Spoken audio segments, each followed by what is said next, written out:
டேய் ஏதுடா இவ்வளோ காசு? அட எங்க அம்மா துணி எடுக்கிற போய் காசு கேட்டேன்.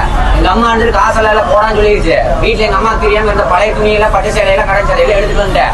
எடுத்துட்டு வந்து கொடுத்துங்காட்டி உடச்சு பார்த்து வெள்ளை கலர்ல வந்து சொல்லி வெள்ளி சேரின்னு சொல்லி இவ்வளவு காசு வந்து எடுத்துக்கிட்டாங்க.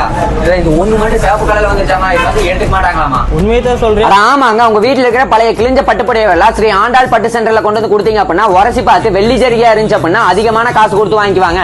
இதுவே சிவப்பு கலர்ல வந்துச்சு அப்படின்னா அதை வந்து எடுத்துக்க மாட்டாங்க. நீங்க கொண்டு வந்த பட்டுப்புடைக்கு உண்டான காசுங்க. அது மட்டும் இல்லாம இங்க 2000 நோட்டு கிழிஞ்ச நோட்டு எது இருந்தாலும் நாங்க வாங்கிக்குவோம். நீங்க நெக்ஸ்ட் டைம் வரும்போது அதையும் கொண்டு ஷாப் லொகேஷன் எங்க இருக்குன்னு பாத்தீங்கன்னா Coimbatore town hall Prakasam bus ஸ்டாப்க்கு ஆப்போசிட்ல இருக்க பேட்டா ஷோரூம்க்கு பக்கத்துலயே இருக்குங்க. இது மட்டும் இல்லாம Coimbatore Hopes college bus stop கிட்ட இருக்கிற பாரதி ராஜா புக் காம்ப்ளெக்ஸ்லயும் இன்னொரு கடை இருக்குங்க. அது மட்டும் இல்லாம கோயம்புத்தூர், சென்னை, ஈரோடு, திருப்பூர்ல ஆண்டாள் பட்டு சென்டரோட பிரான்ச்சஸ் இருக்குங்க. ஆல் ஓவர் தமிழ்நாட்டுல நீங்க எங்க இருந்தாலும் இவங்க வந்து வாங்கிக்குவாங்க. நான் என்கிட்ட இருந்த பழைய பட்டு புடவை எல்லாம் கொண்டு வந்து கொடுத்து காசா மாத்திட்டேன். உங்ககிட்டயும் இந்த மாதிரி பழைய பட்டு புடவை எல்லாம் இருந்துச்சுன்னா நம்ம நியூ ஆண்டாள் பட்டு சென்டர்ல கொண்டு வந்து கொடுத்து காசா மாத்திங்க. உங்க ஃப்ரெண்ட்ஸ் யாராவது பட்டு சேலை எங்க கொண்டு காசா மாத்துறதுன்னு தெரியாம இருக்கிறவங்களுக்கு இந்த வீடியோ மறக்காம ஷேர் பண்ணி விட்டுருங்க. இந்த மாதிரி மோர் வீடியோஸ்க்கு மறக்காம பொள்ளாச்சி மாப்பிள்ளைய ஃபாலோ பண்ணிங்க. ஓகே நண்பா, பை. நெக்ஸ்ட் வீடியோல பார்க்கலாம்.